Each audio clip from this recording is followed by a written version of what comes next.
sa Facebook. So, yun ho. And kasama ko pa rin dito ang aking mga katuwang sa Office of the Vice Governor. Bati po muna kayo, Ma'am Ched and Sir Gio. Magandang umaga po sa inyong lahat. At lalo lang po sa mga katuwang natin dyan sa Office of the Vice Governor po. Yan, magandang umaga po sa inyong lahat. Okay. Good morning and kumusta ang ating mga kaibigang barangay tanod, lalo na dito sa bayan ng Santa Cruz at siyempre sa lahat ng bayan dito sa ating lalawigan. At lagi din nating binabati ang ating mga katropang Toda. Kumusta kayo? Kumusta ang pasada? Malaki ba ang kita? Pag medyo malaki ang kita ay ibig sabihin ay maganda rin ang kita ng mga sumasakay po sa inyo.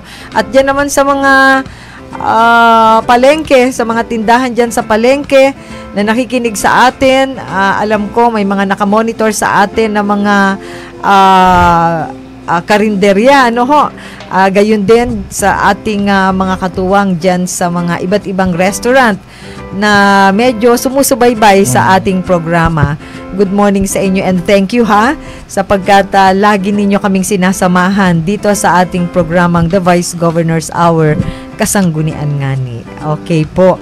And may mga nagdidiwang din. Siyempre, hindi pwedeng matapos ang ating programa ng walang pagbati ng mga nag-birthday. So, Sir Gio and Ma'am Ched, sino ba ang mga nag-birthday recently?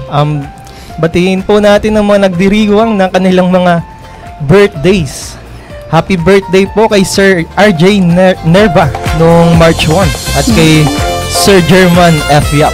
Okay, Sir German Yap, yan ang ating butihing Provincial Director ng Department of Interior and Local Government. Sir German, happy birthday, happy birthday po. Okay. At kay Tatay Rene Pereira. Ayan. Ito ang at 70 years old. Wow, Kagawad Rene Pereira. Happy birthday po. 70 years old na po kayo. Aba, parang masarap pa tumikim ng pansit diyan sa inyo ngayon Barangay Hupi. Ikaw, hindi tayo inimbitahan ni Kagawad Okay, happy birthday Kuya Rene. At ito po, katawang din po natin sa Office of the Vice Governor kay Ma'am Wenny Nerva at sa anak po niya na si Cade Nerva noong March 4. Bininyagan po kahapon si Bininyagan Cade. kahapon. Paumanhin naman, Ma'am Wenny, sorry I wasn't able to come dahil alam po ninyo, kadarating rin lang natin at hindi ako nakatikim ng handa dito sa binyagan na ito. Okay, pero pwede pa namang bahaw. Wenny, pwede pang bahaw, Pumasok ba si Wenny ngayon? Baka po nag-prepare po ng adalin sa office. Okay, sige. Magandang usapan yan. Welcome to the Christian World, Cade Nerva. Lady Cade. Okay, God bless you. God bless you. At kay Ma'am Marlita Vito po, principal po ng Tapuyan National High School noong March 2. Hi, Ma'am Vito. Happy birthday sa inyo. Ito isang napakabait at napakagaling na principal ng Tapuyan National High School. Ayan. Happy birthday po. At kay Carl Justine Portento noong March 4. Ayan, kapatid ko po yan. Okay. Hi, Sir Carl. Happy birthday. Happy birthday po. At God bless you. God bless you.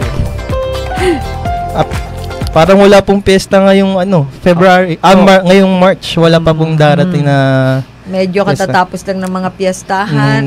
Susunod naman yan ay pagpasok ng Abril at Mayo. Mayo po. Ayan, maraming piyestahan. Parang ayaw mong mamahinga. Parang gusto mong sumayaw sa piyestahan. At gayon din, binabati natin ang laging sumusubaybay sa atin.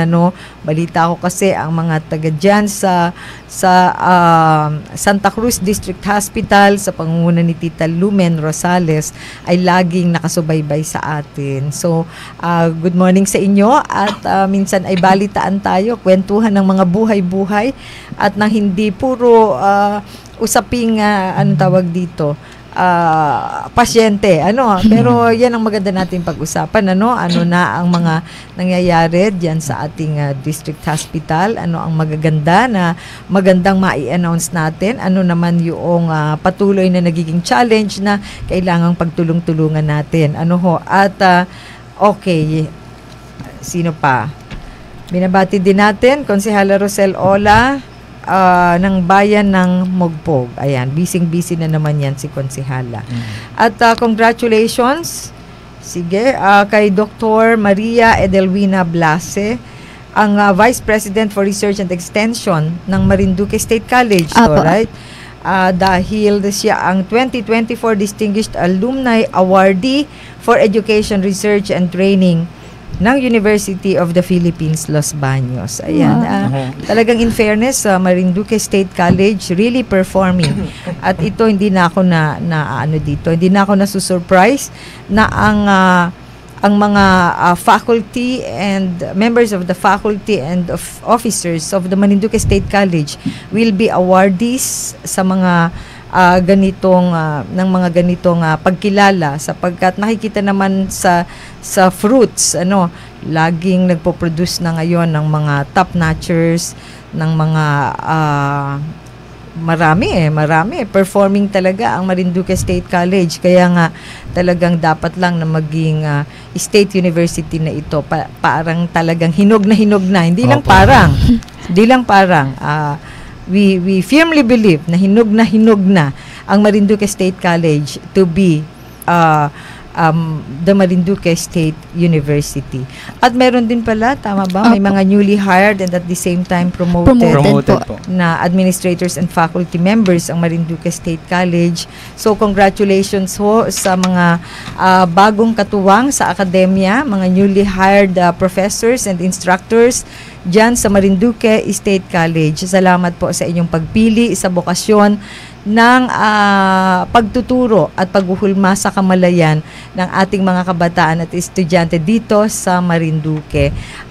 And at the same time, ay congratulations sa mga na-promote. I hope that will give you more inspiration to perform better and to serve better. Mahirap ang maging professor o maging instructors, instructress, at yan ay naranasan ko rin dyan sa Marinduque State College, pero it's a very fulfilling job. It's a very fulfilling vocation. So, congratulations sa mga bagong katuwang dyan sa Marinduque State College. And ano itong kay Sir Mick Geronimo na recognition na nakuha? Ayan po, si Mick Geronimo po ay for owning National Basketball Training Center Philippines Southern Luzon Regional Championship records of most points with 54 points in a single game. Okay. And so, most threes in a really single performing. game. Si Sir Mick Geronimo ay ano siya? Dito Saan po. siya? Taga dito po siya sa Marinduque po. Sa Marinduque. Pero ano siyang team? Sa Pusong Pinoy po itong mga ano po. Okay, sige.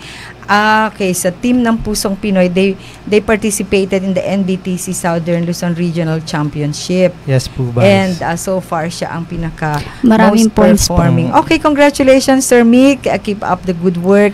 And I hope you'll give more inspiration sa mga budding basketball players ng ating lalawigan. And thank you for giving honor sa Marinduque. Basta Marinduque nyo naman talaga. No doubt magagaling in many aspects. Patunay lang po na ang mga Marinduqueño ay hindi lang po sa lokal magaling. Magaling at matalino. Pang national din po yan. Oh, of course. And kwentuhan tayo. Ano bang mga nangyari recently? Naimbitahan tayo ang ating tanggapan ng mga kapatid na mga barangay tanod sa kanilang federation meeting diyan sa Barangay Lapu-Lapu, Santa Cruz. Kaya binabati natin ang mga katuwang lagi kong niloloko itong mga general sa barangay, At una muna ay salamat po sa inyo sa inyong patuloy na paglilingkod para ma-maintain katuwang din ng kapulisan, katuwang din ng pamahalaan at ng komunidad sa pag-maintain ng isang may peace and order na community or barangay sa ating lalawigan. Salamat sa inyo.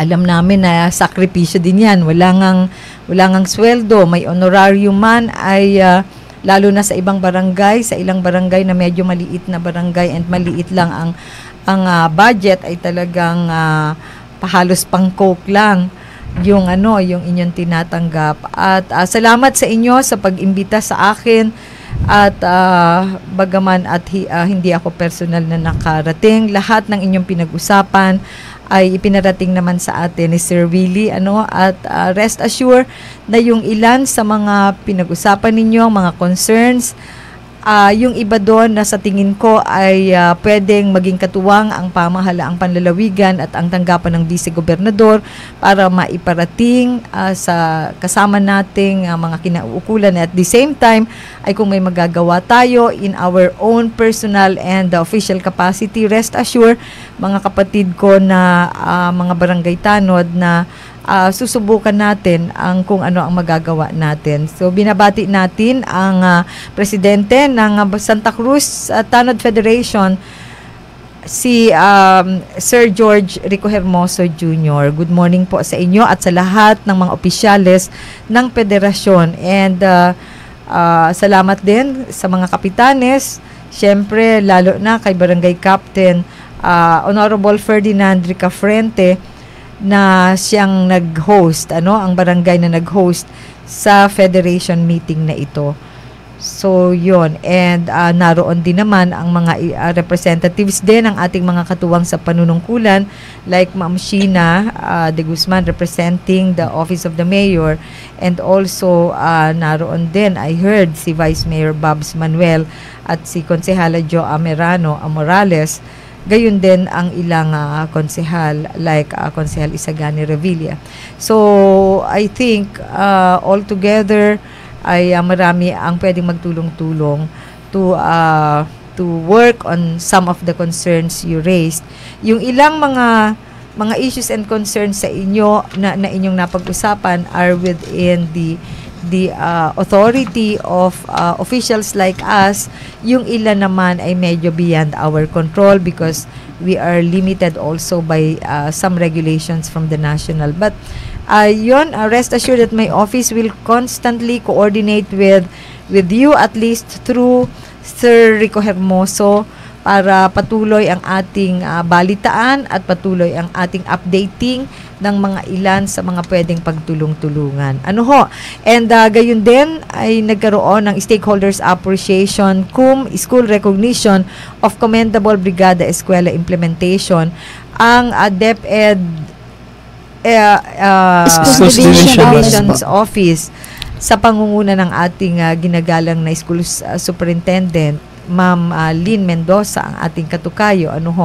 And tayo ay nagpapasalamat sa DepEd, sa Division Office, kana Ma'am Lynn Mendoza at sa buong pamilya ng DepEd dito sa Marinduque for the plaque of recognition na inyong ipinagkaloob sa ating tanggapan at sa inyong lingkod. Marami pong salamat for recognizing me and at the same time recognizing the Office of the Vice Governor as an important partner of the Department of Education, particularly in the implementation of the Brigada Eskwela program ng DepEd. Rest assured po na andito lang kami at katuwang po ninyo kami, katuwang kami ng mga ating mga guro at mga magulang na nagnanais lamang na magkaroon ng maayos na edukasyon ng ating mga kabataan at mga estudyante dito sa ating lalawigan. So, thank you po. Malaking bagay po kasi yung mga ganito ring recognition para sa inyong lingkod at sa ating tanggapan. So, yun ho. Thank you po. At bago po tayo magpatuloy, ay hayaan po muna ninyo na muli ko na ipakilala ang ating programa.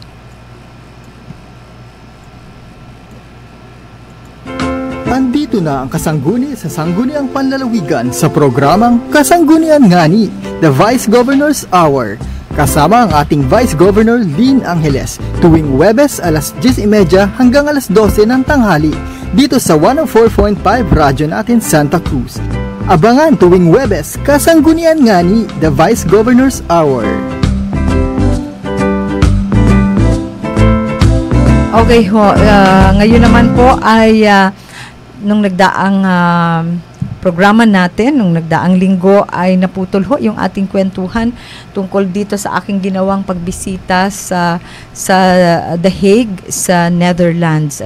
At sa mga ngayon lang ho nakapakinig kung bakit tayo nagpunta sa The Netherlands, ay tayo ho ay naimbitahan ng Development Academy of the Philippines o itong DAP in partnership with the Office of Senator Tolentino para isa sa kanyang makasama sa isang foreign study mission na pinangunahan ni Senator Tolentino. At pinagmamalaki ko ho na ang inyong vice-gobernador dito sa lalawigan ng Marinduque ang naging deputy team leader. So it was led by Senator Tolentino, and kasunod ho, we are the deputy team leader in this foreign study mission sa The Hague, the Netherlands. Ito po isang pag-aaral tungkol sa local economic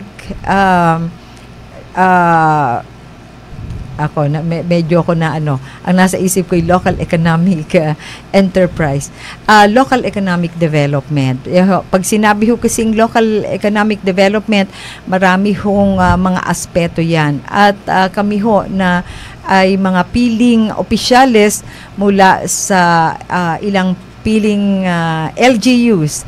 Meron hong 3 vice-gobernador, meron hong I think 3 mayor, may ilang vice mayor, at merong isang councilor. Kaya po ako'y natutuwa sapagkat ito ho ay hindi simple, malaking bagay ho talaga ito. Sapagkat tayo ho ay isa sa napili din ng Development Academy of the Philippines na maging champion ng agriculture. So primarily dito sa ating lalawigan, but generally ay sa ating bansa ho. It's a very big challenge sapagkat hindi simple ang mga problemang kinakaharap ng sektor ng agrikultura. But Ched and Gio, when I got the opportunity, when I made when I accepted the challenge, ang una kong ginawa is hilingin sa aking mga kasama sa Sangguniang Panlalawigan na kung pwede ay ipagkatiwala nila sa akin ang pamumuno ng Committee ng Agriculture sa Sangguniang Panlalawigan. Generally ho, as Vice Governor, hindi ho ako kumuha ng kahit anong committee sa Sangguniang Panlalawigan because I want to just oversee the function of the Sangguniang Panlalawigan with regard to the different committees, and in-entrust na lang natin sa ating mga kasama ang pamumuno dyan. But ako'y nagpapasalamat kay Bukal Mel Encabo sapagkat he agreed na pagbigyan ako na siyang mamuno nitong Agriculture Committee. Kaya maraming salamat, Bukal Encabo, at ipagpapatuloy natin kung ano yung mga sinimulan ni Bukal Encabo. It's a very serious challenge sapagkat alam natin ang sektor ng agrikultura ang kinoconsider na naririyan yung mga poorest of the poor. Nariyan yung talagang labis na nangangailangan ng tulong at suporta. Kaya it's not simple. It's not simple kung gusto nating anong tawag dito,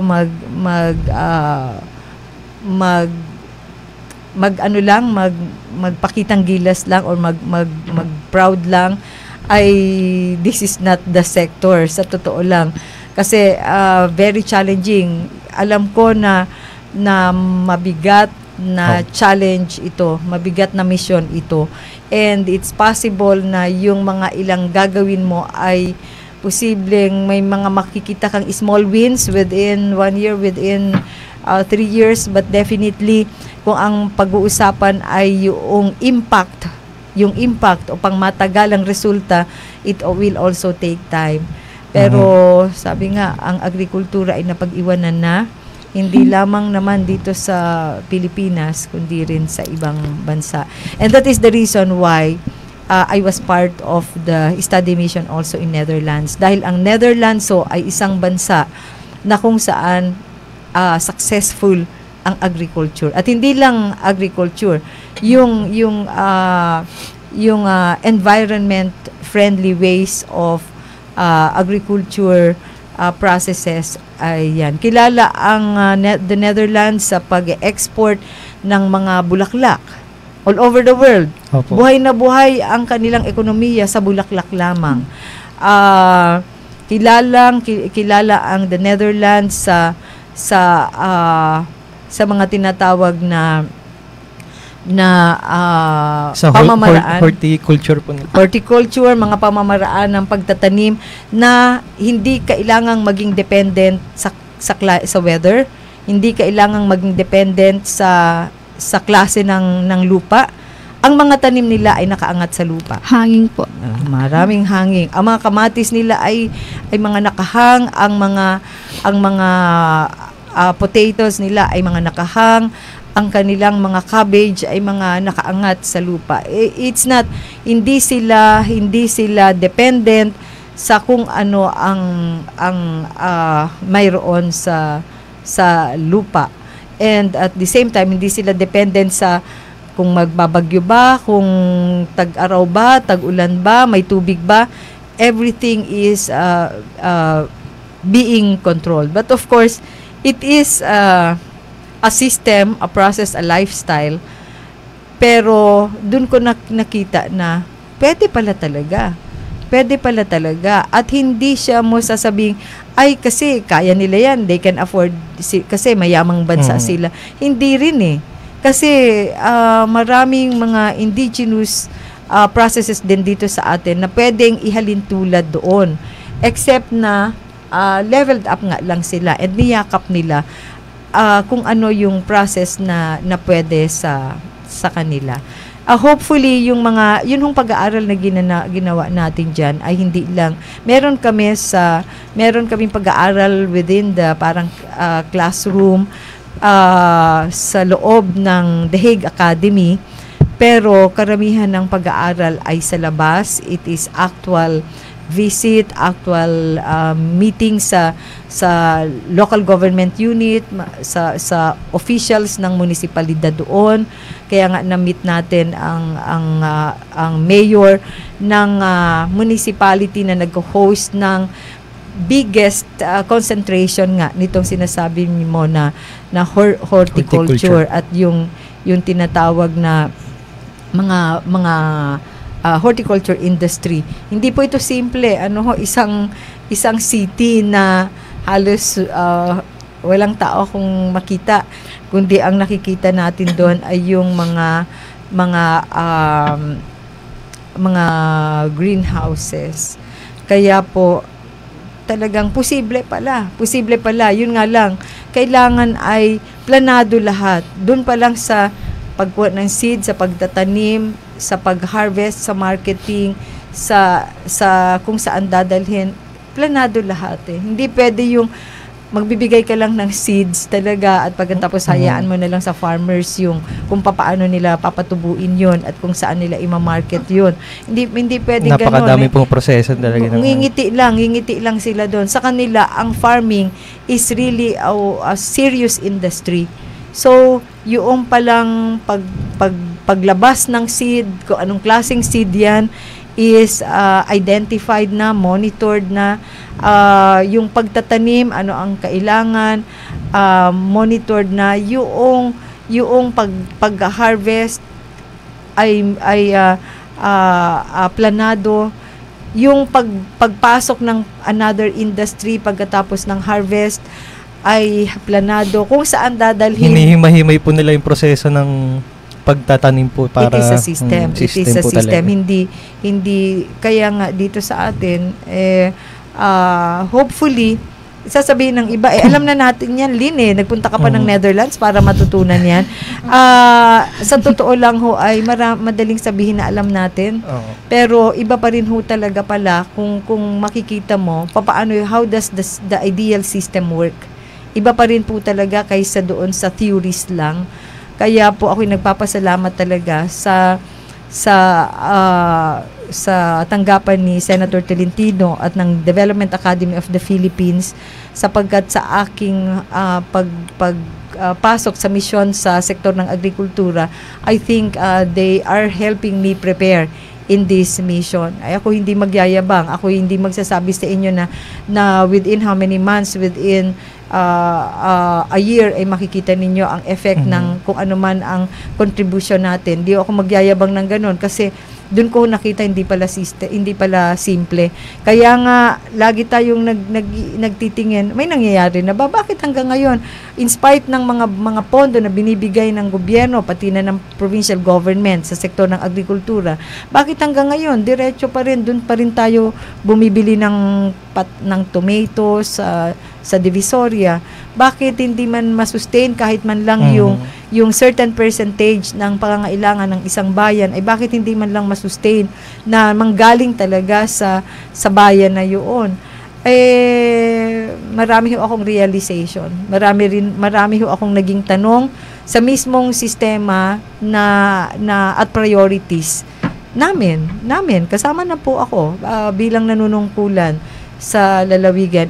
This visit gave me the opportunity to revisit kung ano yung ginagawa namin ngayon, and at the same time ay to reflect on kung ano yung sa tingin natin base sa new context. Kasi ang binigay ho sa akin ng training na ito, ng aral na ito, ay yung global and international context ng agrikultura. Siyempre sa totoo lang, hindi naman tayo mabubuhay na talagang tayo lang eh. Yung Netherlands at yung Hague ay naging ganon ka-prominente when it comes to agriculture dahil ang kanilang planning does not only involve yung kanilang pangangailangan at system sa Hague or sa Netherlands. Ang kanilang planning incorporates or includes the international dynamics in agriculture. So, yun ho. At isang word ho ang naging very prominent sa akin sa aral na ito. Yun ho ay yung word na collaboration. Sa Netherlands, yung word na collaboration ay maririnig mo kahit sa mga bata, kahit sa mga teenager, na mga estudyante, kahit sa mga business people, sa mga nasa government. Doon na rin po sila umunlad sa pag-collab sa mga ibang collaboration. Ang kanilang paniniwala, wala kang ma-achieve without collaborating with each other. So, napaka-humble nung ganong pananaw. Kaya rin siguro dapat talagang may mababagong... Walang competition po na nangyayari. Wala. Complementing ang nangyayari. Tulong-tulong. Oo, yung business sector, minute namin doon yung pinakang nagtitake charge ng Chamber of Commerce sa Netherlands. And nakausap din namin siya. At iba yung konsepto ng Chamber of Commerce sa Netherlands, iba yung dito sa Pilipinas. Dito parang club lang ng mga negosyante yung Chamber of Commerce. Sa kanila, hindi. Yung Chamber of Commerce talaga has a regulatory power, and even it's a very powerful institution, yung Chamber of Commerce. Yung mga liga sa kanila, hindi lang yung simpleng liga na magmi-meeting lang kapag mag-gather lang kapag may meeting. Sa kanila, ang liga ng mga municipalities, liga ng mga cities are really parang mga business partners. At kapag nag-a-address sila ng planning yung isang city, mayroon siyang ka-partner lagi. Mayroon siyang kasama, ka-collab ng mga other cities. So, tingin ko dun sila medyo advanced na mabuti. Yung pagtutulungan nila, dito sa atin parang gayahan pa may ganong project sa ganyan, gagayahin namin, no? May maganda rin naman kasi dito sa atin ang sa atin ay parang nire-replicate yung good practices. Sa kanila, the good practices involves large forging of partnerships with different institutions. So, hindi yung halimbawa, Buwak, may anong maganda sa Buwak, gayahin natin sa Santa Cruz. O anong maganda sa Santa Cruz, gayahin natin sa Mugpog. Ang karamihan ng approach nila is, ang planning nila ay forging of partnerships. So, hindi magpaplano ang city, hindi lang yung city niya. Kasi pag nag-produce halimbawa dito sa municipality ni Mayor Book Arends, etong municipality of Westland, andito yung largest concentration ng greenhouses. Halos buong city, makikita mo mga greenhouses. Pero pag nag-planning sila, kapartner na nila yung mga ibang municipalities. Hindi lang sila, pati yung medyo really advanced yung sinatawag nilang forging of partnerships and collaborations. Kaya ngayon pa lang isa siguro ito sa medyo susubukan ko na ipaalala, timing naman, dahil pagkagaling natin ng Netherlands, nagkaroon ng review ng executive and legislative agenda, at ikukwento naman natin yun mamaya. Naging pagkakataon yan para matingnan namin kung ano yung mga na-accomplish namin sa mga in-identify na mga priority programs, projects, and activities ng provincial government na isusulong sa loob ng 3 taong termino. At naging pagkakataon yun para habang ako nakikinig sa mga presentation ng mga iba't ibang departamento na bumubuo ng mga different clusters, infrastructure cluster, economic cluster, social clusters, ay naging pagkakataon din yun para with the new paradigm, base sa ating medyo inaral din, ay tinitingnan natin kung ano yung maganda na nagawa at ano yung dapat pang ma-improve using a different framework probably. So, medyo madugo at sumakit din ang aking gilagid sa ka-Ingles. Alam mo, alam ko kung ako minsan na Inglesera, pero pag dire-diretsong Ingles, ang awit sa ngalangala at talagang hindi, sabi ko nga ay hindi talaga ako pang abroad. Talagang at saka napakaginawin, ay lahat po ng katakot-takot na layers ang aking sinusuot, ay sinipon pa rin ako at talagang medyo kinailangang magpahinga ng konti. Talagang hindi rin ako, talagang ginawin ako, kaya ako'y pang Pilipinas lang yata talaga. But anyway, so yun maraming salamat sa tanggapan ni Senator Tolentino for programs like this at sa Development Academy of the Philippines. Wag po kayong mag-alala, mga kababayan ko. Ang mga ganito para sa akin ay hindi lang something na pwedeng ipagyabang na naka-attend ako ng ganitong training, nag-travel ako abroad, all expenses paid by them to learn new things. Sa akin ay whenever I was given chances like this, for me, it is a serious responsibility and I have a greater accountability. Rest assured na kung ano man ang aking natutunan sa travel na ito ay ginagawan ko na rin ngayon ng roadmap kung paano ko mai-apply sa aking simpleng pamamaraan using the official function that I have. Sa ipagdasal ninyo na nawa po ay magampanan ko naman ng maayos ang ating mga dapat gawin at nang mapakinabangan naman ng natin dito sa lalawigan kung ano man ang mga bagay na ito. Ayan. Sabi ko nga po sa kanila nakaraan, hindi po basta-basta umaalis ang ating Vice Goblin kung hindi po ito makakatulong sa ating probinsya. Definitely po. Yun naman ang siguro medyo mamalaki ko naman ng konti sa inyo. Pagdating sa ganyan ay seryoso po ako. Dahil alam ko na kahit pa yan ay gastos ng national government, ay alam ko na pera pa rin ng tao yan. At alam natin na ang pera na nanggaling sa buwis ay pinaghirapan ng mga ordinaryong mamamayan, kaya hindi dapat nasasayang. So rest assured na ire-report ko po sa inyo ang ilan sa mga magiging initiatives natin.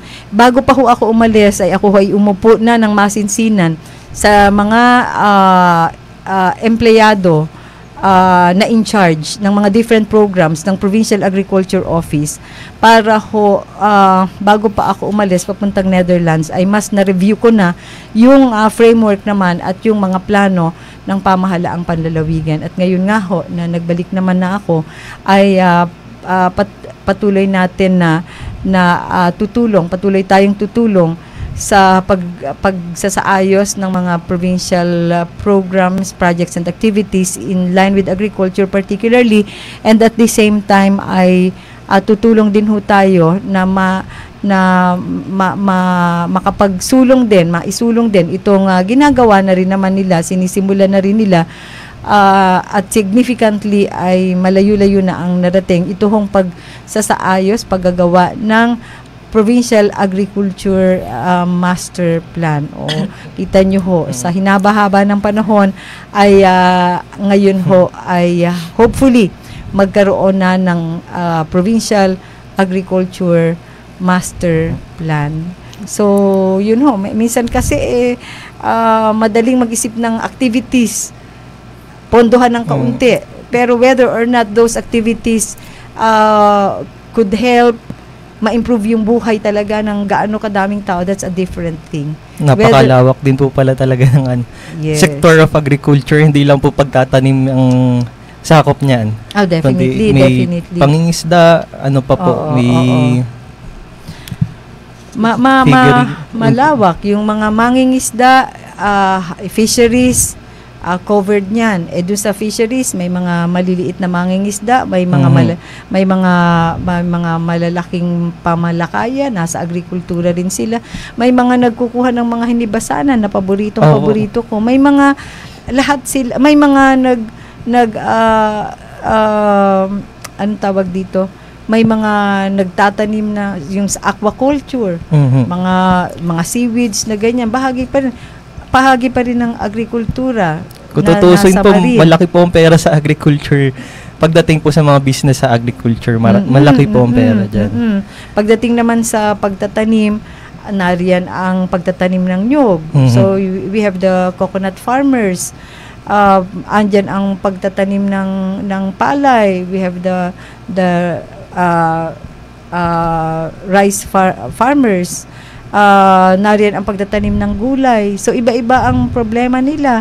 Andyan ang mga pagtatanim ng mga high-value crops. So, po, iba-iba rin ang ano nila, ang pangangailangan nila. So, hindi simple. Hindi ito simple. Hindi po simple talagang. At naririyan ang karamihan sa ating mga kababayan na labis talagang nangangailangan ng tulong. So, hopefully ay mapagtulong-tulungan in a more effective and efficient way. Lahat naman, in fairness naman, ang ating mga katuwang na gumagalaw sa sektor ng agrikultura, I believe are really doing what they can also. Yung mga munisipalidad, yung mga programs nila in the municipal level, they are doing what they can. Namimigay po ng seeds yung Department of Agriculture. Kaya nga. Nagmimigay ng seeds ang DA national, namimigay ang seeds ang provincial. I-maximize po natin. Namimigay ang seeds ang municipal. Ngayon, ang pag-uusapan nun is paano natin masisigurado or paano natin ma-check kung ano nang nangyari dun sa seeds na yun. Nakatulong ba yun? Ilang percent? Yung monitoring na lang po ng mga pinamigay na seeds. At kung paano talaga nakatulong yung binigay na seeds na yun para ma-improve yung ano. At saka hindi lang pwedeng seeds lang. Definitely hindi pwedeng seeds lang. Hindi pwede po. Napakalawak ng pangangailangan ng sektor na ito.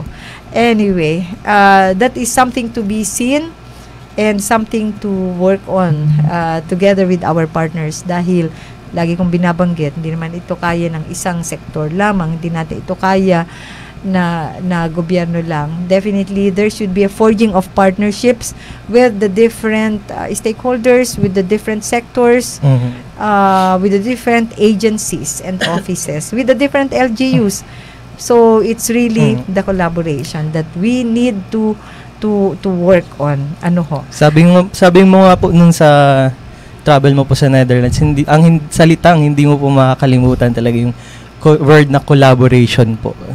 Kasi yan po talagang nagpapayaman sa Netherlands ang collaboration. And also that is also applicable sa ating trabaho. Kahit sa opisina na lang yung collaboration po talaga. You look forward to our discussion on how we could effectively function dito sa ating opisina, sa Office of the Vice Governor, using this strategy. So, sabi ko nga, hindi pwedeng hindi kayo mag-collaborate with the different teams because the output of one team is needed as an input to the work of other teams. So, hindi pwedeng hiwa-hiwalay at hindi pwedeng kami lang ang magaling. Hindi pwedeng hayaan mo sila. Tayo naman ay nagpe-perform, kalokohan yon. If they don't perform, it has an effect in your performance and output. So, ang pinag-uusapan ako namin ay yung aming tanggapan sa Vice Governor. Sorry, hindi na ho yung Netherlands. Kasi itong mga bagay, ito kasing mga kapatid ko sa Office of the Vice Governor, we always discuss ways and means on how to improve the services that we are giving you.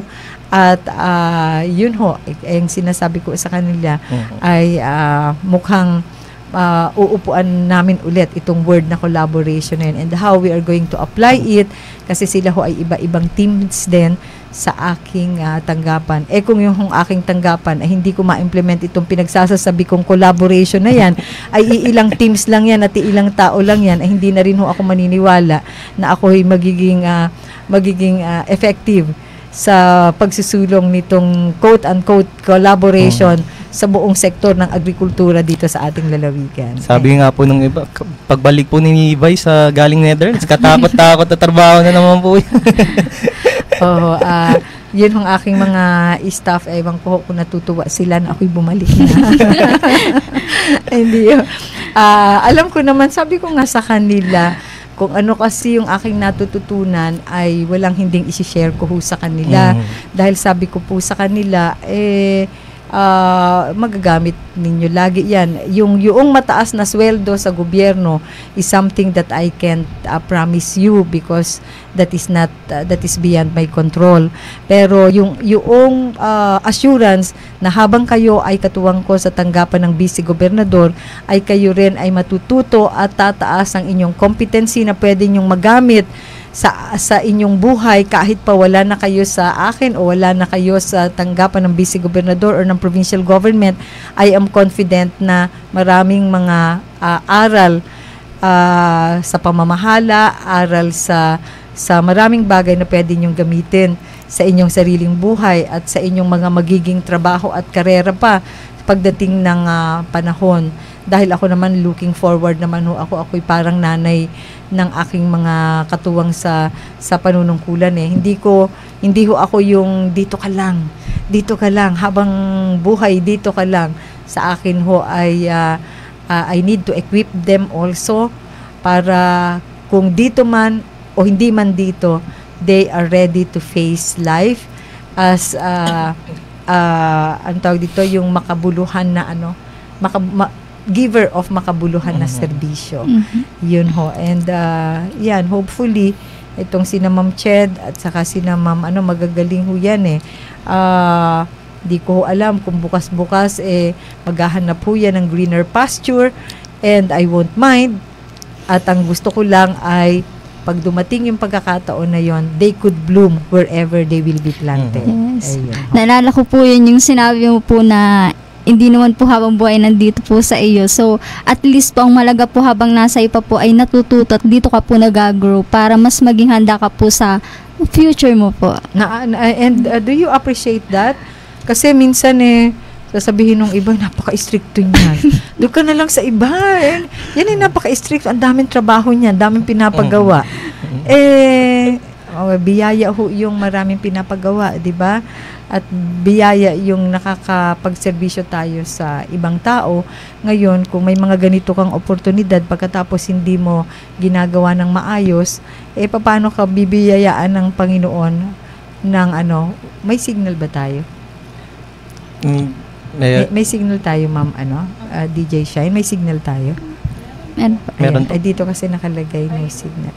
Okay, ayun alam niyo naman po ako, kung meron man po akong kahinaan ay ang technology. Ayan. Kaya kapag may kumurap ng ilaw, ako ay medyo naaaligaga. Yun So, bakit hindi ninyo nilagay dyan? Sabi ko, tinatanong ko kung may pictures kayo ng iba.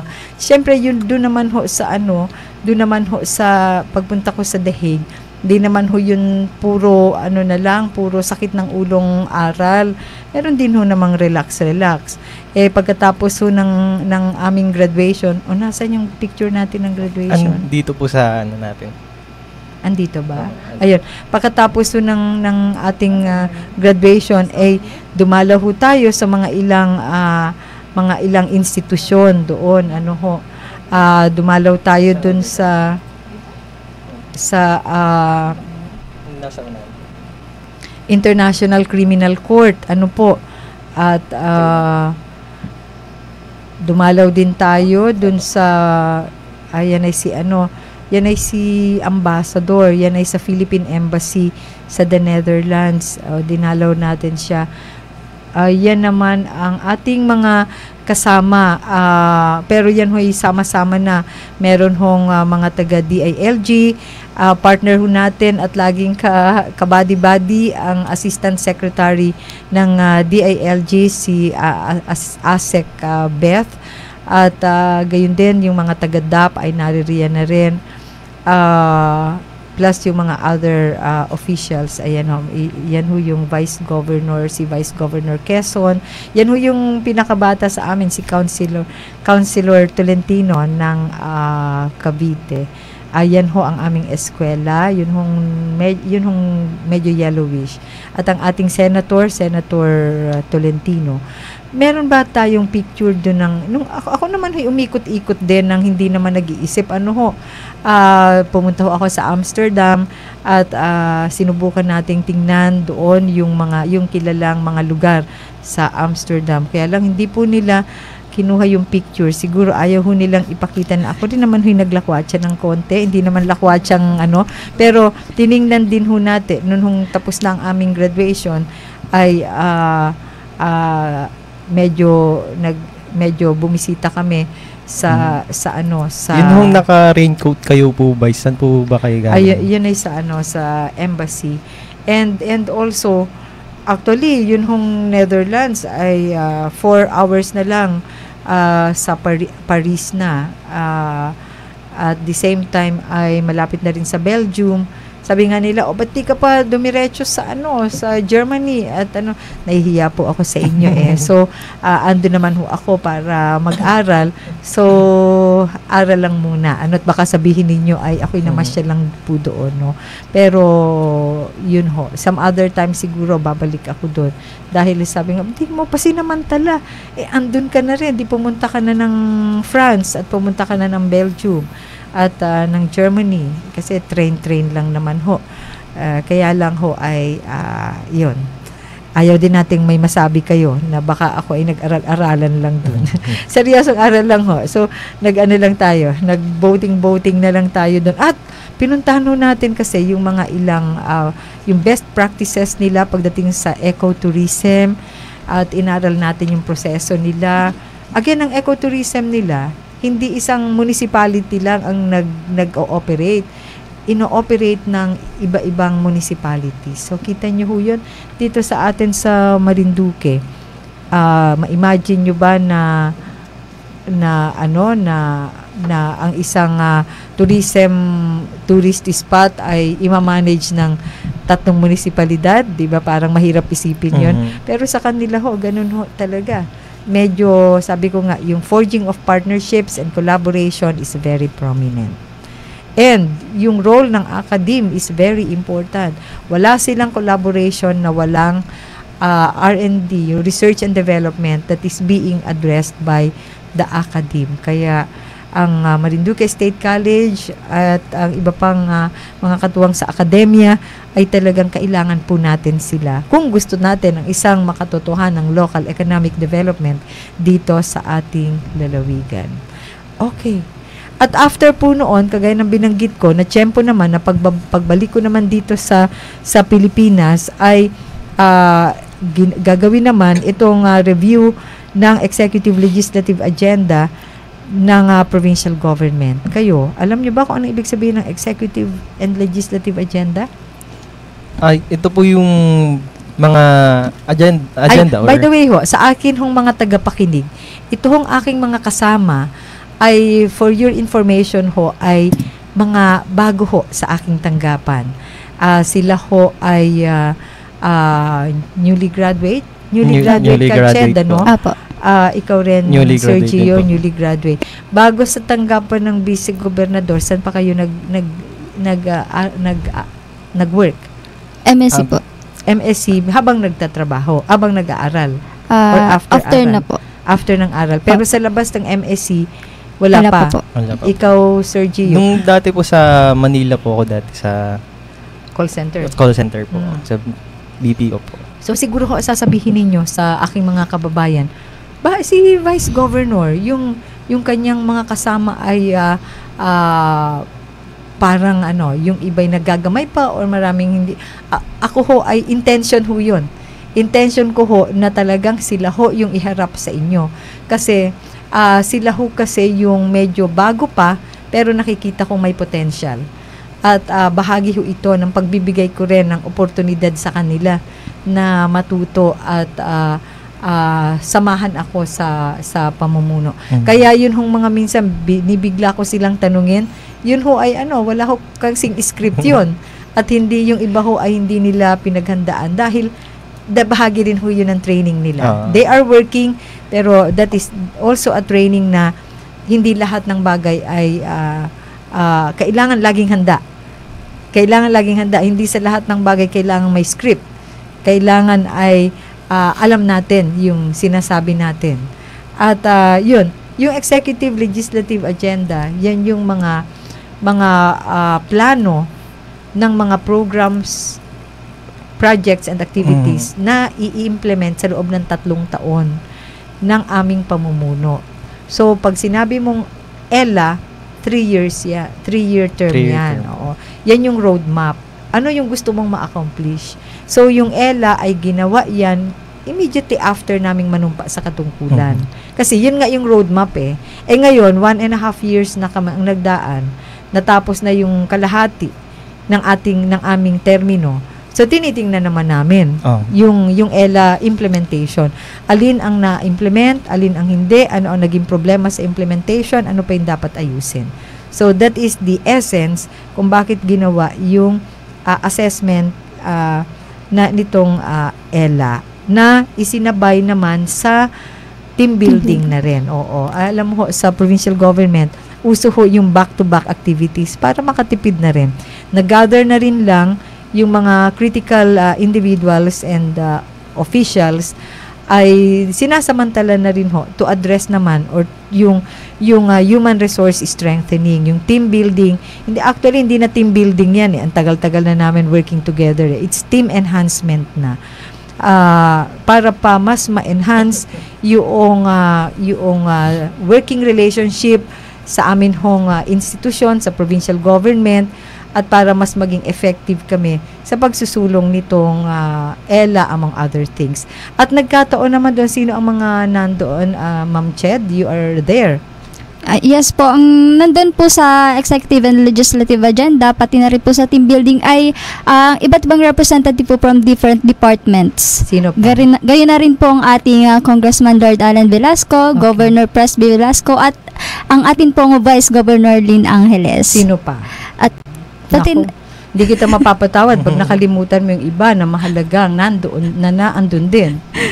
Wala. Nakikita ko po sa picture yung mga bukal po ng Sangguniang Panlalawigan. Andun yung mga officials. Officials ng provincial, the governor, the vice governor, and mga bukal. Naroon din ang official natin na representante sa Kongreso, ang ating ginagalang na Congressman Lord Alan Velasco. Naroon din ang mga different departments, representatives ng ating provincial government. Sino pa? mga kasama po natin sa tanggapan. Sa SP Secretariat po. Oh, yeah, of course, they are part of the different offices. Naroon din ho at may representative mula sa mga LGUs. So, may mga ilan hong representante mula sa mga munisipalidad, nakaramihan o yung pong kanilang planning and development officer. Naroon din ho may representante din ho ang NGO, ang non-government organization in the person of Sir Delphine Natal, ng PRRM representing the CSO, the NGO.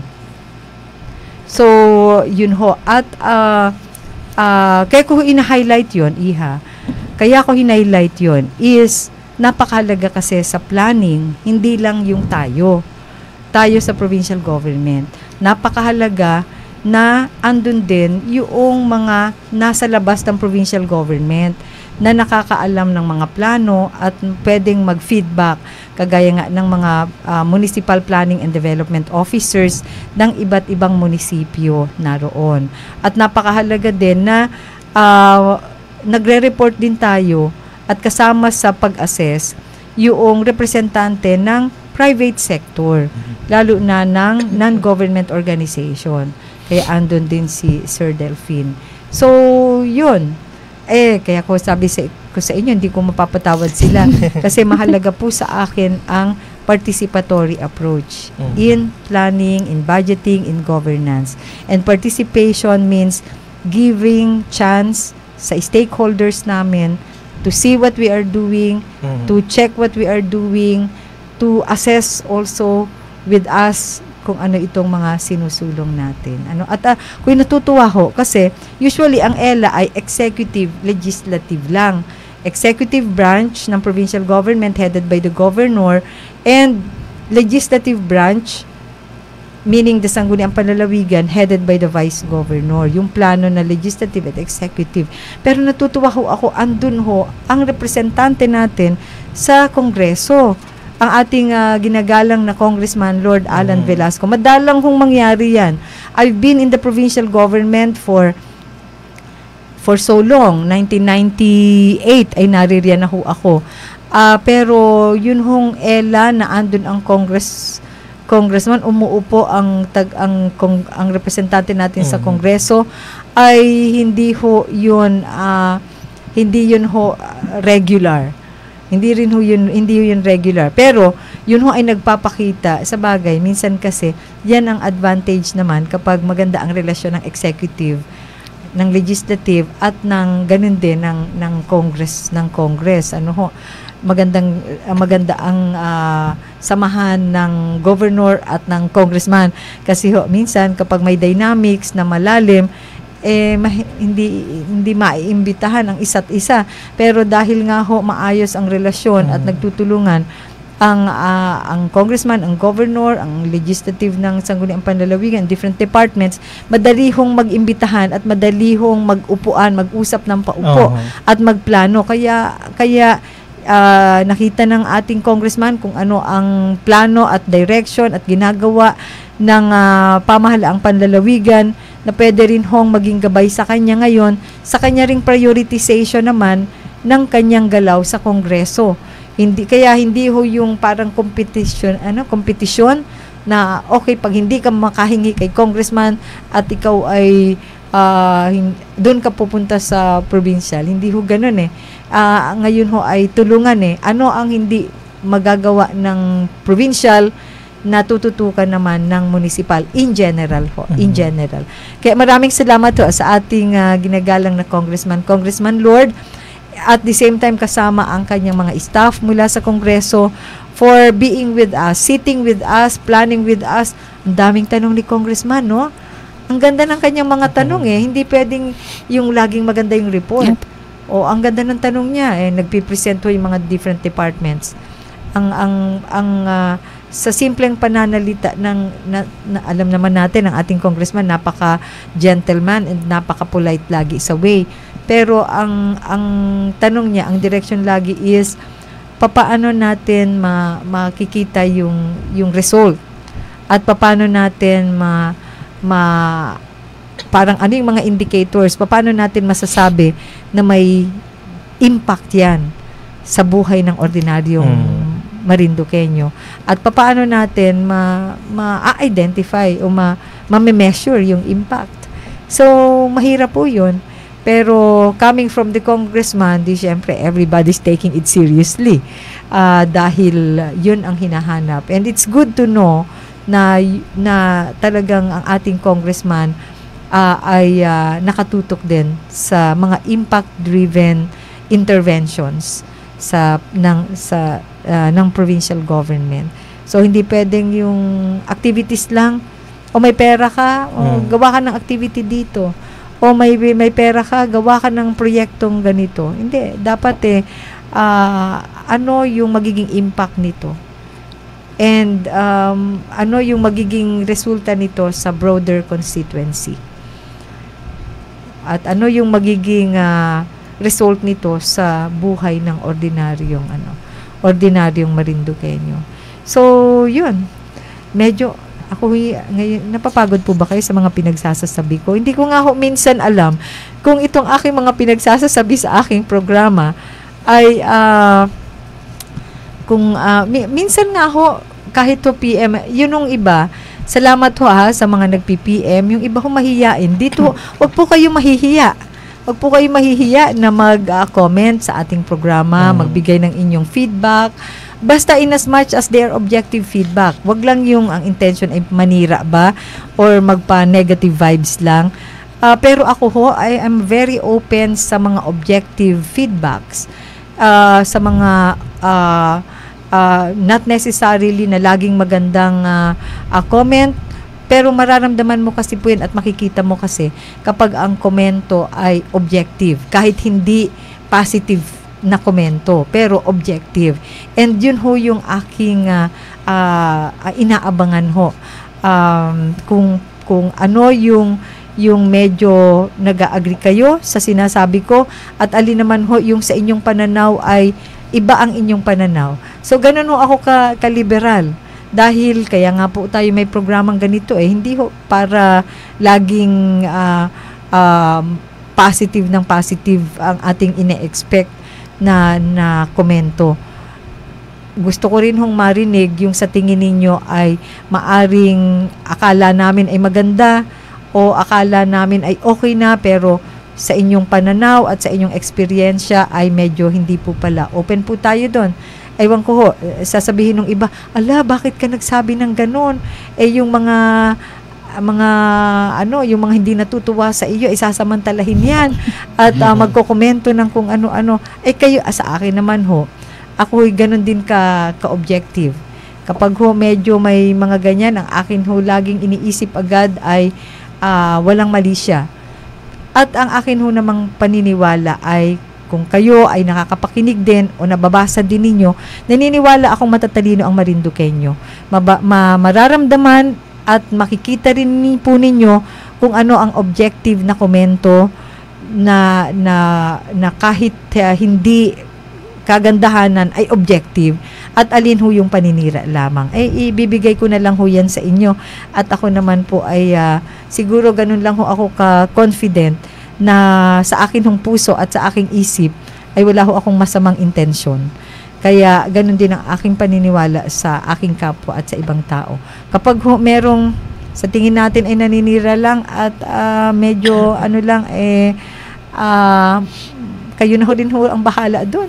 Matatalino naman ang ating mga tagapakinig, matatalino na ang ating mga kapwa Marinduqueño na pinaglilingkuran. Si Sir Pagrit po, okay. Binabati po natin ang mga kabataang magsasaka sa Barangay Matalaba, Santa Cruz. Okay. Meron siyang request. Okay Sir John Peña Decena, makikipag-ugnayan po sa inyo ang ating staff para po dito sa inyong nire-request. At maganda meron daw siyang taniman. Okay, maganda rin na maimbitahan po ninyo ako dyan sa inyong taniman. Minsan Sir John Peña Decena. Diyan, isang kabataang magsasaka dyan sa Barangay Matalaba. One of these days, Sir John, imbitahan mo ako dyan. At lugod kong akalugod. Lugod kong akalugod. Ano ba yun? Lubos kong akalugod na makita personal ang inyong taniman. And, dun sa iyong request, will find way we'll find way. Kunin mo yung i-PM mo yung inyo po. Meron naman siyang Apo. Meron May naman siyang naman po. Okay po. I-PM nyo rin po sa amin yung pong inyong contact number, yung telephone number po ninyo. Dahil minsan ho ay baka mas facilitative yung tawag sa telepono. So, maganda at kayo po ay nagtatanim at sana po ay nag-imbita naman pala na sana pa yung bigyan ni hindi ko na nga binabasa no kasi pero punta po kayo dito. Always welcome, just. Okay. Sige ho. Okay. Dahil may imbitasyon mo na, rest assured, Sir Jan, susulpot ako dyan. Pabati rin po sa Mercedes Subdivision, si Sir Obet, Ma'am Presi, si Pen and Job Pert sa Pasig City. Nakikinig ba sila? Okay. Binabati po kayo ng inyong lingkod at syempre ni Ma'am Presi Pastrana Red. Ayan po. At lahat ng mga Marinduqueño dyan sa Mercedes Subdivision sa Pasig City. Ayan. Si Kapitana. Good morning, Vice. Okay. Dyan sa Hagimit, binabati po natin ang lahat ng ating mga katuwang sa panunungkulan led by napakasipag nitong kapitana na ito. Talagang at saka pag nag-request ito minsan hindi ka makakatulog pag hindi mo napahindian. Kasi ang kanyang nire-request kasi para sa kanyang mga kabarangay, kapitana ng barangay Hagimit at lahat ng mga barangay officials, magandang araw po sa inyong lahat. Gayon din po ang ilan pa sa ating mga kababayan na patuloy na sumusubaybay sa atin ay binabati po natin. At yung ating mga katuwang na mga kapitanes, talagang mamahalin po ninyo yung inyo pong mga barangay officials. In spite of the difficulties, sinasabi ko ho sa inyo, regardless of the difficulties, sa totoo lang ho, napakahirap ho ng misyon ng paglilingkod. Kaya kailangan din po nila ng suporta at cooperation. Kami po lahat. Kasama na po kami sa provincial government. We can only do so much. We need your support and your cooperation also.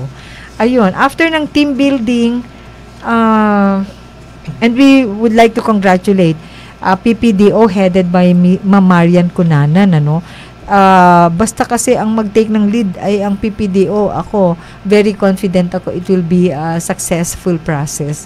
Kasi magagaling din talaga ang ating mga katuwang dyan sa Provincial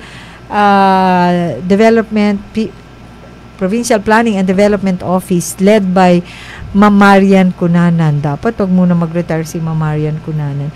And syempre congratulations din sa ating HRMO na nanguna naman sa ating team building activity. Sabi ko nga po, mahalaga rin yung team building and team enhancement activity sapagkat yan naman yung pangpalakas sa amin ho na nagtutulong-tulong para magsilbi sa inyo sa provincial government. Ano yung mga games ba? Ay, teka, ikaw nga naano ka rin na yata medyo na nadapa si Ma'am Ched. Pero anong realization mo doon, Ma'am Ched? Sa atin si Ma'am Ched po kasi medyo kailangang tumawid. May kailangan silang tawiran without touching the parang Chinese garter. Yung rope po. May rope na kailangang tawiran yung team niya. And they need to help each other para makatawid kasi mataas ho yung rope. Pero si Ma'am Ched medyo either yan lalampa-lampa ka ba or na out of balance po. na out of balance siya tapos walang nakasalo. At ako po ang unang matawid. Wala pong tao sa loob. Ayun. And anong realization mo doon, Ma'am Ched? Magapahuli po. Dapat po may maayos na strategy na ina-consider din po yung safety natin. Correct. Oo, hindi pwedeng silbi ng silbi lang. Kailangan Hindi pwedeng sa kalagitnaan ng bagyo, susugod ka sa ngalan ng paglilingkod. At pagkatapos, bahala na kung malunod ka, di ba? Kailangan din, when you serve, you also consider your own personal safety. Opo. At hindi lang ikaw, yung team must be accountable. Diba? Reflection yun ng team Bakit tumawid ka nang hindi nyo na-foresee na dapat may sasalo. Opo. Dapat ay merong matatag na tungtungan. Kasi may dumapa may dumapa ba? Opo, meron po. Ako May- daw po ang pinakamagaan. Kaya po inuna. O inuna, siguro akala nila magaan naman siya, bahala na siya, tatawid siya, 'di ba? Hindi nila nakita, very fragile yung ano niya, yung physique niya. Tapos hindi sanay na umaapak sa likod, 'di ba? At papakiramdaman mo rin ayaw mo ring makapagpabigat dun sa inaapakan mo sa likod, yung parang luksong baka na aapakan mo. Yun, medyo tama ka, kulang strategy, kulang yung foresight. May mga bagay na hindi na foresee. And kita mo yun, kung namali ang bagsak mo nun, it could cost you life. 'Di ba? So, hindi minsan sa mga bagay-bagay, sa mga action natin, hindi pwedeng walang strategy, hindi pwedeng walang foresight. Because isang pagkakamali mo, isang dulas, it could cost lives. So, that's one of the lessons doon, no? Vice, ano po yung china-chopstick po dun sa Nips. nips ba Oh, yun? nips. Oo. Nip siya. Ako ang inutusan nila, naging assignment na, kasi parang competition yun you have to finish, it's a race, and may mga nips na kailangan gumamit ng chopsticks. Isang dakot na nips po ata yung Ayun, kailangan. anong lesson doon? Sa akin po ay ang pinakang lesson po talaga na ano ko po, katol po nung sinabi mo po nung huli na dapat may clear command, kasi po ay minsan po sa isang team gusto po lahat po ay magasalita, may kanya-kanyang strategy, ay hindi na po alam kung alin po ang dapat sundin, kaya nagkakaroon po ng parang miscommunication po kung anong dapat gawin talaga. So tama po yun sa lahat ng ginagawa, lalo na kung involve ang serbisyo, may mga institusyon na involve, mahalaga yung command. Mahalaga, klaro, saan manggagaling yung command? Do sa leader po. Oo, kailangan identified yung leader at kinikilala yung command ng leader. Kasi baka yung leader, salita ng salita, iba naman ang pinapaniwalaan ng iba dahil mas malakas ang boses nung isa, 'di ba? So there should be clear command and clear instruction, clear direction, clear tasking, 'di ba? And ang maganda lang doon yung napansin ko doon sa may tatawid, meron agad automatic na dumapa, no? That is the essence of sacrifice, na hindi mo na kailangang utusan na ikaw ang dumapa. Na-realize nila, sila yung malaki ang katawan o sila yung medyo strong, sila yung pwedeng mag-sacrifice to do the task. And ganun din talaga sa pamamahala. Minsan may sakripisyo. And you have to know kung anong meron ka. Kaya minsan hindi kayabangan yung alam mo kung anong meron ka. Anong talento na meron ka, anong skills na meron ka, anong competency na meron ka. Magaling ka magsalita. Minsan kasi sasabihin, uy, ang galing mo magsalita. Ay, hindi naman. That's humility with the hook.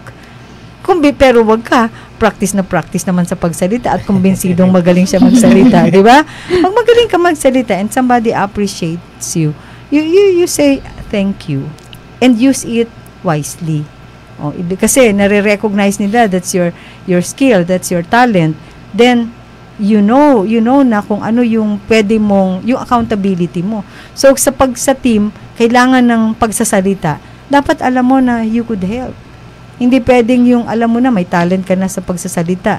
Kailangang may mag-represent sa pagsalita. Pagdasal pa lang, hindi man lang kasi nahihiya, di ba? Ano pa yung iba, hindi kasi sa team merong mind, may heart, may my hands. O, kita mo, nagti-team building na ho kami dito. At sinishare lang ho namin sa inyo yon at para magamit din po ninyo yung ilan sa aming mga realizations.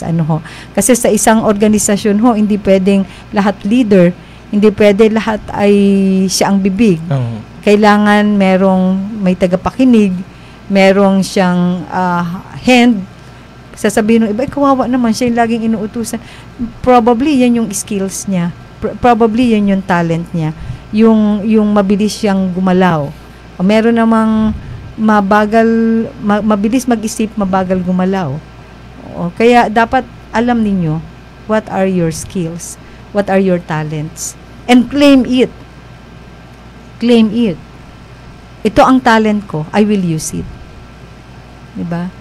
Wag yung ito ang talent ko, gapahuli ako. Kagaya ng sinasabi mo, loko ka. Ay, sorry po Isipin mo, realization daw niya, nauna siya, kaya siya nadapa. Kaya sa susunod daw, magpahuli siya. Hindi, alam kong nagbibiro lang si Ched. Pero, ang ano doon, ang lesson doon ay, okay lang na mauna. Pero, alam mo dapat, yung pupuntahan mo. Ayun.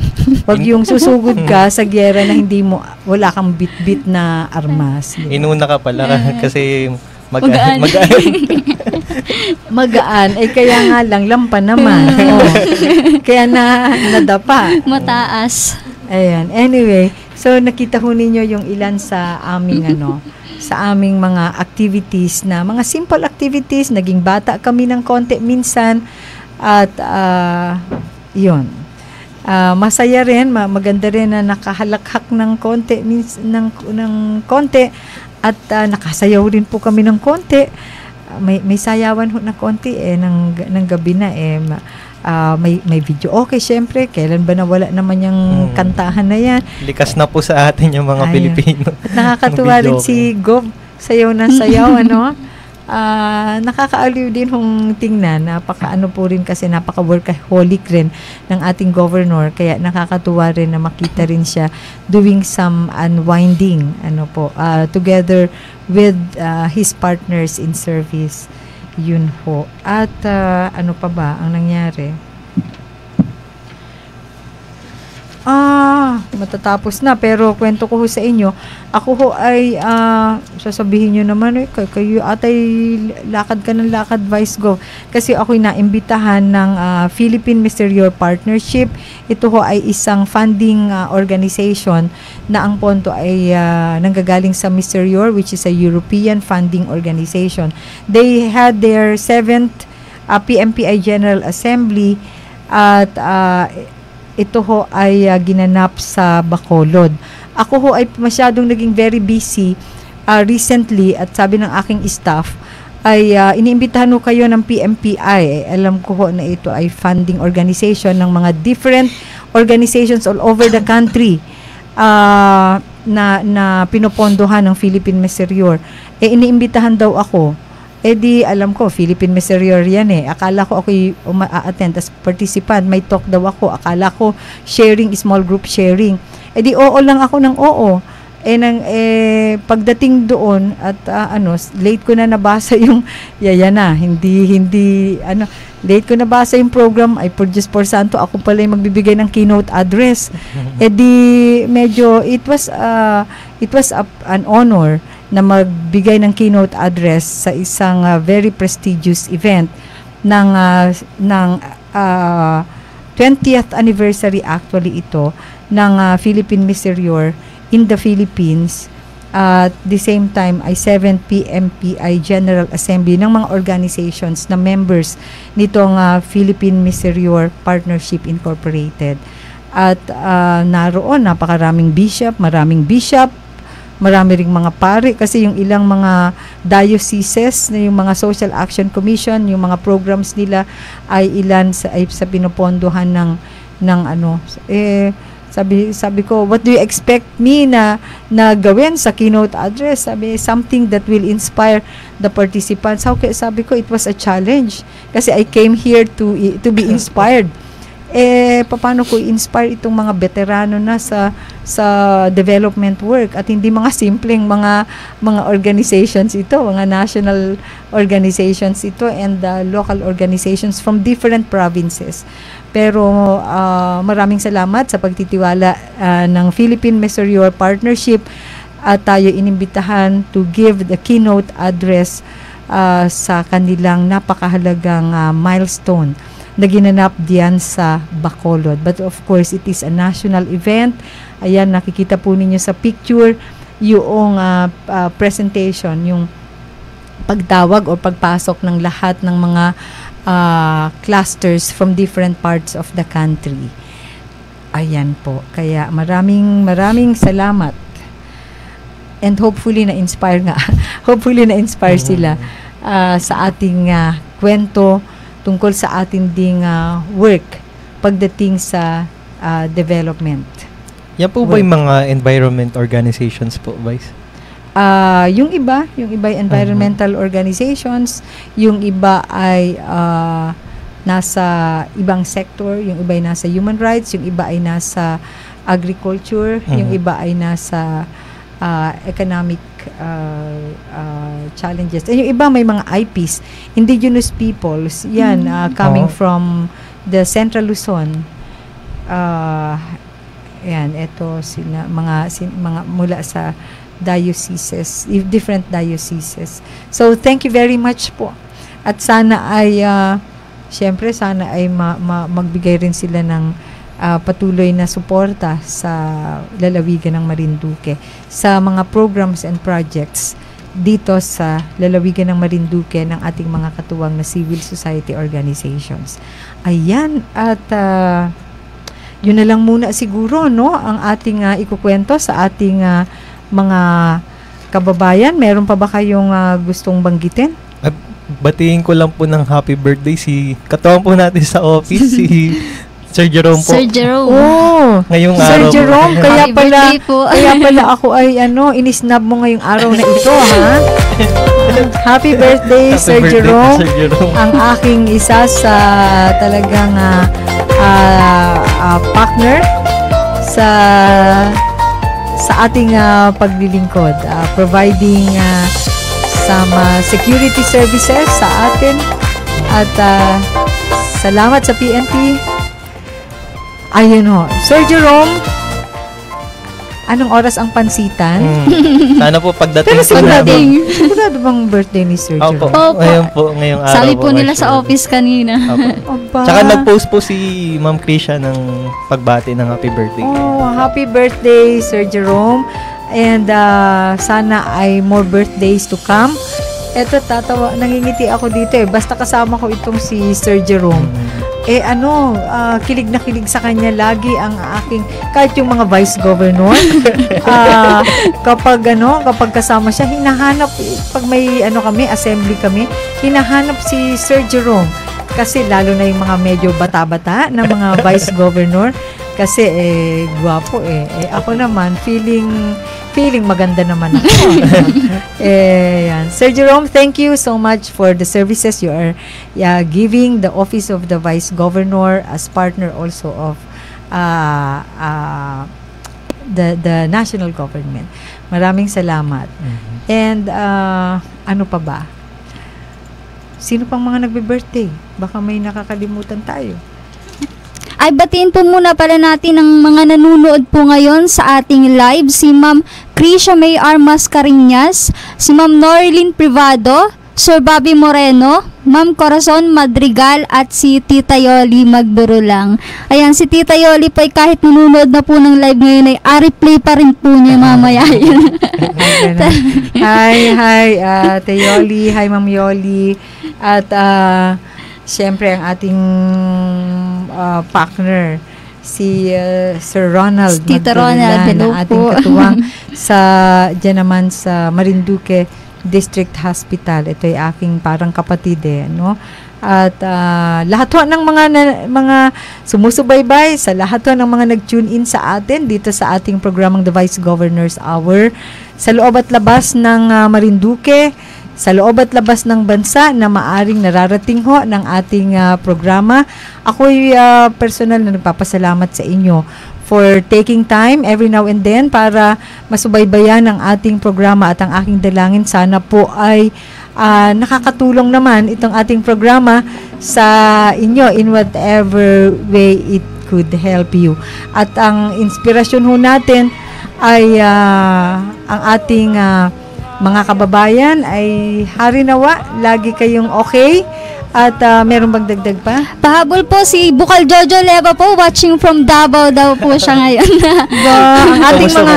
ang ating mga katuwang na bukal ay binabati po natin, and meron ho silang isang very important and very good activity sa League of Board Members League of the Philippines. At alam mo ninyo, pag bumalik ang ating mga kasamang bukal, parang tayo rin po yan. Kailangan ay may magamit ang natututunan sa mga activities na ito. Ayan po ay bahagi ng continuous board members development ng ating mga miyembro ng Sangguniang Panlalawigan. Bukal Leva, ang isa sa mga napakasipag at napakatalinong bukal ng Sangguniang Panlalawigan, at lahat ng ating mga kasamang bukal ay binabati po natin. Bukal Maki Caballes, Bukal Dindin Opis Mercado, Bukal Jojo Leva, Bukal Tres Mangkukang, at siyempre mula sa District 2 naman, Bukal Melen Cabo, Bukal Ismael Lim, Bukal Mercy Rehano, Bukal Danny Red. At siyempre sa ating mga katuwang mula sa Liga ng mga Barangay, Bukal Carlos de Peralta, PCL President, Councilors League President, Bukal Neril Manggol.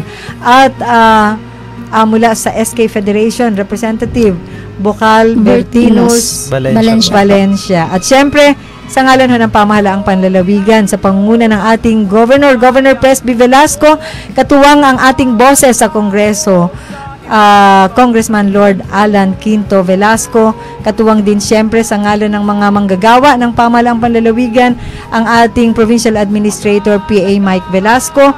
Ito po ang inyong Vice Governor Lynn Angeles, nagsasabing kami po ay lagi ninyong katuwang, sapagkat ang amin hong pagsusumikap ay nawa ay maramdaman din po ninyo. Pangalawa sa Diyos, para po ito sa inyo, higit sa lahat, tao.